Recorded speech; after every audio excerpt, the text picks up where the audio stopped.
саламатсыздарбы? Мен Малабаева Аида Касымбековна органикалык айыл чарба департаментинен Кореяга ошо стажировкага келип отурам. Бул жерге келгенде биринчиден ошо бизде органикалык айыл чарбасын түзүүнүн принциптерин үйрөнгөнбүз. Бул жерде болсо ошо табигый, кадимки, анан органикалык чарбанын принциптеринин кандай иштөөсүн, кандай өзгөчөлүктөрү бар экенин, кандай өсүмдүктү кантип тандап алыш керек, кандай өстүрүш керек, эмне чара колдонуш керек, анан маркетинг жагындагы стратегиясын аябай жакшы көрсөттү. Маркетинг аябай жакшы өнүккөн экен. Мисалы үчүн бизден өзгөчөлөнүп бул жакта стандарттары бар экен. Ар бир нерсенин таңгактоонун, маркировкалоонун бүт баарын ошо стандарты менен жүргүзүлөт экен дагы.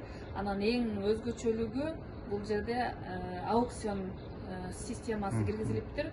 Бул болсо ошондо дыйкандардын өндүргөн продукциясынын баасынын жогорулашы экен. Анан элге тарашы экен, аябай жакшы тарайт экен элге. Анан эл болсо керектөөчүлөргө дагы аябай жакшы мүмкүнчүлүк түзүлөт экен. Дагы өзгөчөлүгү, дагы бизге сабак болгону баары эмгекчил экен, таза экен. Баардыгы ушу ассоциация болуп биргелешип чогуу жумуш аткарышат экен. Баягы бир жеңден кол чыгаргандай дегендей да. Анан дагы бир өзгөчөлүгү бул жерде баары даярбыз дейт экен дагы. Алга иштейбиз, эмгектенебиз. Анан эмгекти сүйөбүз, мекенди сүйөбүз деген уран менен